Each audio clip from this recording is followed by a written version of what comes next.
I spent the last 20 years as an atheist, convinced the Bible was a book about God, so I didn't bother reading it. Not until recently, when I was researching my book on language, which I called Hiding in Plain Sight.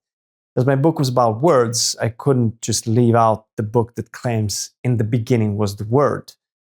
And it bothered me, I must admit. I thought, how audacious for a book about God to put something else, the Word, before God Himself.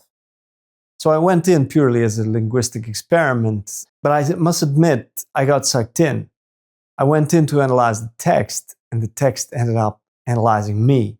My approach was purely linguistic. I went in looking for etymologies, dead words, and old grammar, but I stumbled onto a living code. And to be clear, I'm not here to preach to you or anything. I'm just here to show you the blueprint I found hidden underneath the religion. Well, first I thought the Bible actually starts with, in the beginning was the Word. It doesn't. That's the Gospel of John that starts that way, which is later in the text. I'll get back to it later. But before that, there were a lot of parables that interested me more than others. For example, where 2 or 3 gather in my name, there I am with them. We usually interpret this as a mystical, spiritual presence. The name in question is obviously the name of God, the Holy Spirit. But I checked the Greek. The concept of name or spirit in these ancient texts, pneuma in Greek and spiritus in Latin, literally mean breath. To name something is to breathe it out. Where 2 or 3 gather, they obviously breathe. They share the same air. That's more biological than spiritual, actually. And we unconsciously use the word spirit in very unspiritual contexts like respiration or inspiration. To inspire someone is literally to breathe words into them. So the text is not just being mystical, but quite biological. The spirit or the name is just one breath away. Even Shakespeare knew it. In Hamlet, he writes, "Be thou assured, if words be made of breath, and breath of life, I have no life to breathe, what thou hast said to me." And there's one more word in this family that changes how we see human interaction, the word conspiracy. We usually think of secret gatherings, but to conspire means simply to breathe together, which is, of course, to talk. Any conversation, even the most casual one, in the kitchen is a conspiracy, even though there might be very little conspirational about simply breathing the same air. And Christianity quite literally started with a conspiracy. For the early Christians, that conspiracy was called Jesus. Remember that early Christians were persecuted by the Romans and they needed a secret code, a password. So they used the fish, which until today is called the Jesus fish. Why the fish? Because the Greek word for fish is ichthys. It's an acronym which gives us the following initials: Jesus Christos Theo Iois Soter. Jesus Christ, Son of God, the Savior. It was a Da Vinci Code style conspiracy with its secret ritual. You draw a curved line, and if the stranger completes the fish, they are safe. If not, you walk away from danger. The disciples were called fishers of men, not just to save souls, but most likely because they were operating inside this giant riddle. But the biggest riddle for me, the one that started my whole investigation into the Bible, is of course, in the beginning was the Word. It took me quite a long time to realize this isn't actually a linear sentence, but a loop. It's its own code, if you will. It bends on itself, because naturally we want to ask what word was at the beginning. But the trick to understand it is to see the answer hidden inside the question. The only word that can be at the beginning is the very word to be itself, the was. Because what else can it be if not to be? It's just pure logic hiding in plain sight. So what we get is, in the beginning was. That creates a closed circle. The answer to the question happens to be, no pun intended, the question itself. It's a paradox with no beginning and no end. Or rather, the beginning is the end. The question is the answer. Is being the key word right there in front of us. Perhaps that's why the oldest symbol of being and human consciousness is the Ouroboros, the snake that bites its own tail. The closed loop where the beginning is the end and vice versa. So to unpack this phrase, one would have to write in the beginning, the word was.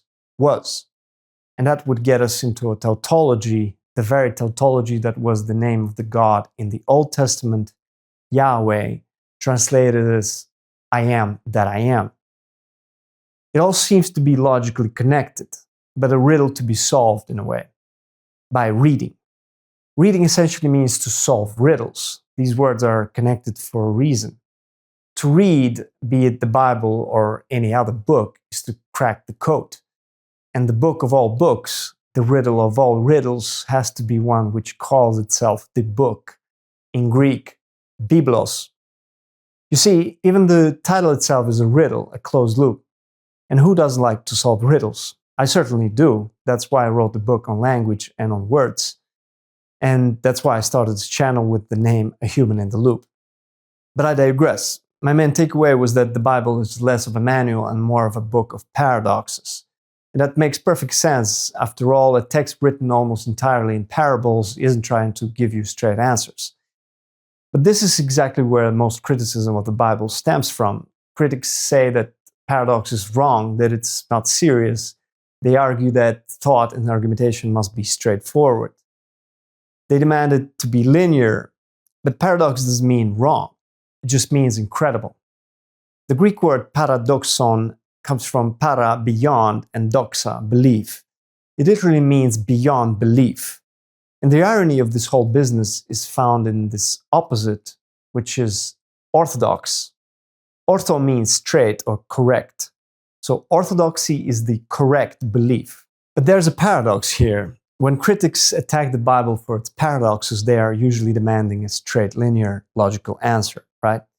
And in doing so, the critic inevitably becomes an orthodox. They become the hard-headed ones demanding the single right view. It's a strange accusation to make, right? To call an atheist an orthodox. We usually reserve that word for religious groups like Orthodox Jews or the Christian Orthodox Church. But if you strip away the religion and look at the thinking style, the person demanding that everything must be making linear sense is actually the Orthodox believer, which is itself, of course, the paradox. They just believe in a linear logic instead of a paradoxical God.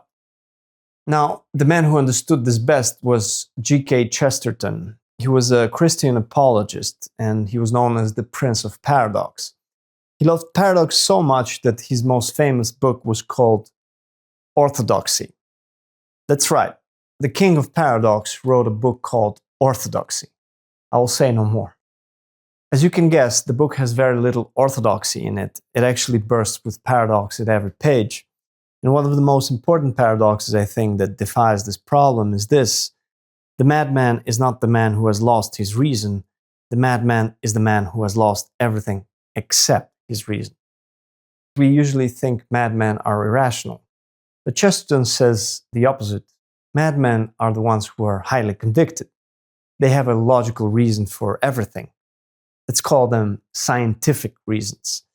The paranoid man has a logical explanation for why the postman dropped the letter. He connects every dot. He is entirely orthodox in his own small world. He never asks why or what if I'm wrong. He just knows. It is more sane, on the other hand, to admit you don't have the ultimate reasons for everything. It is sane to keep the question alive. To be sane is to have a little bit of a mystery left. And that means to not have all the reasons in your mind. In short, losing one's ultimate reason is itself quite reasonable. So is this orthodox or is it paradox? You tell me. Chesterton was a Christian apologist, a fitting term. We usually think an apology means saying sorry, but the Greek word apologia means to literally speak from the logos. One who speaks in defense of the word is the apologist. The very word that was at the beginning, whether you call it God, the name, or the breath, the apologist defends it. And as an apologist, Chesterton defended his faith using paradoxes through and through. But he wasn't the only one. The master of this technique was Fyodor Dostoevsky, especially in his final novel, The Brothers Karamazov. There's a chapter called The Grand Inquisitor, and it is arguably the most profound defense of Christianity ever written. But how does Dostoevsky defend Christ? By praising him, by giving him the head of the table. What he does is the exact opposite, actually. He throws him in the dungeon, he forbids him to speak, and he tells him that tomorrow he will burn at the stake in front of all of his followers. Does this remind you of something? That's right, paradox. The story goes that after 15 centuries of absence, Christ suddenly returns to earth. He appears in Spain during the height of the Inquisition, a time when heretics were being burned alive in the name of God. And the Grand Inquisitor, the high priest, the very man whose job is to defend Jesus, arrests him. He orders his own master to be chained in a dark cell. And the first thing he asks him is, "You. Is it you? No, don't answer. Keep silence. Indeed, what could you say?" That is how you welcome your main guest. That is how you defend your ideal, by telling him to shut up and chaining him underground. Brilliant. Welcome to Earth, the land of paradox. So why did Dostoevsky choose the Grand Inquisitor to speak to God, of all people? Because the Inquisitor is the one who is inquiring, that is, asking questions. That's why he's the Grand Inquisitor. He's the main inquirer. And yes, there's another paradox here, that the Grand Inquisitor refuses to even let Jesus speak right from the start. He doesn't want to hear the answer. And the reason he doesn't want an answer is what we mentioned before. In the beginning was the word paradox, that the answer is the question itself. The question, the inquiry, is the ultimate answer itself, the mystery, if you will. Mystery is Dostoevsky's answer to the human condition. This also ties to Chesterton's paradox, where he said that the madman is the one who has lost everything except his reason. The madman is the one who lives without mystery. He has a reason, an explanation for everything. He rejects paradoxes and lives by his correct, orthodox views. That's what the Grand Inquisitor, a villain but a genius, understood. Without mystery, without the question, we mortals would go mad. There are three forces. Three unique forces, able to conquer and hold captive forever the conscience of rebellious mankind: authority, miracle, mystery. The answer is that the God question has survived everything. We live in the 21st century, the age of reason, the age of AI, which is itself kind of godly. But did the question disappear? Not one bit. If anything, it's louder. The most ardent atheists earn their living arguing about a being they say doesn't exist. And linguistically, that makes sense, actually. The very word atheist defines you by what you are not by what you are. Atheism doesn't have an affirmative word of its own. It is just a rejection of something. I know this because I was that guy. In my most ardent atheist years, I was kind of obsessed. I couldn't wait to corner a believer and dismantle their logic. I wanted to win the argument. And that is when the realization hit me. I realized I wasn't simply reading Dostoevsky's story. I was living it. I had become the Inquisitor himself, an atheist Inquisitor, if you will, ready to burn believers at the stake of straightforward logic. Paradoxically, hunting down and dismantling biblical paradoxes made me more orthodox than themselves, as I get trapped in my own convictions. And here's where Dostoevsky's genius truly shines. He manages to create a pun so powerful that he gently mocks the reader and traps them without them realizing it.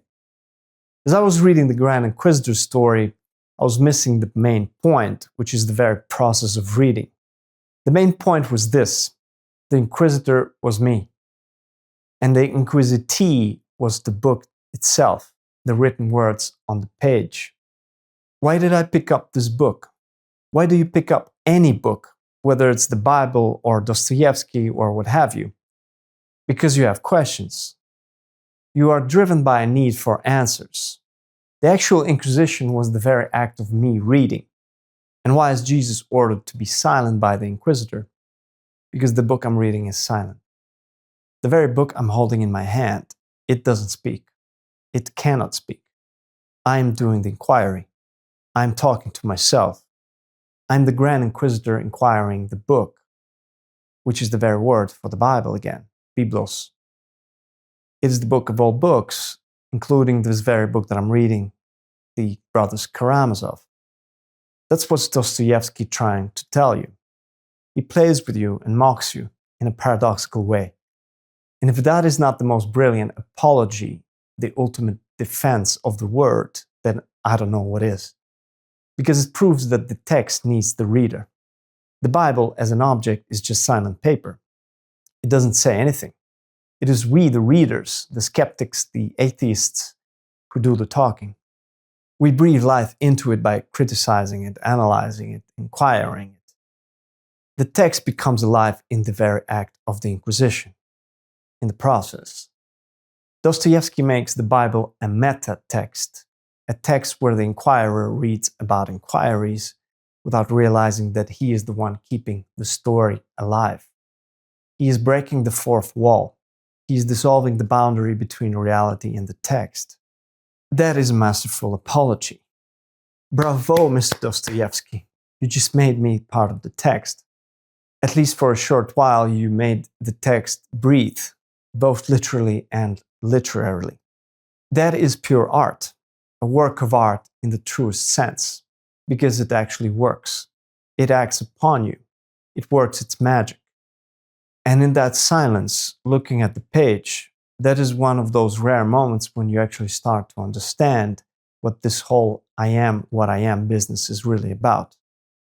It's a reflection in art, in literature, and most importantly, in the word. It's a closed loop. And of course, the Inquisition itself has a fitting etymology. Inquisition means to be in the quest, to be already in there, involved within the word, as it were, making the word alive in the very process. But for thousands of years, there was a limit.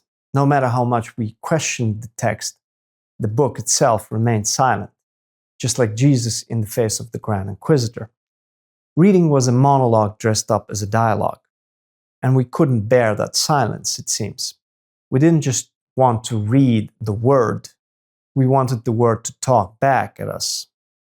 And that desire is what drove us from theology to technology. You probably know what I'm talking about. I'm talking about artificial intelligence.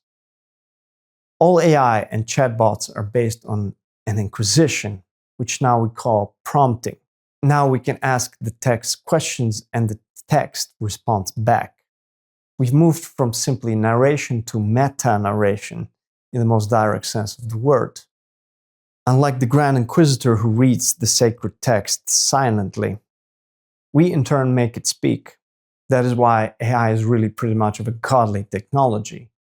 It is a text that is alive. We made it alive, like we made Frankenstein and Pinocchio come to life. We make apps that talk to Jesus. We date and marry our chatbots, or at least we make these chatbots cheer us up and counsel us psychologically. We build an answering machine. That's how much we love the word. That's how much we love the question.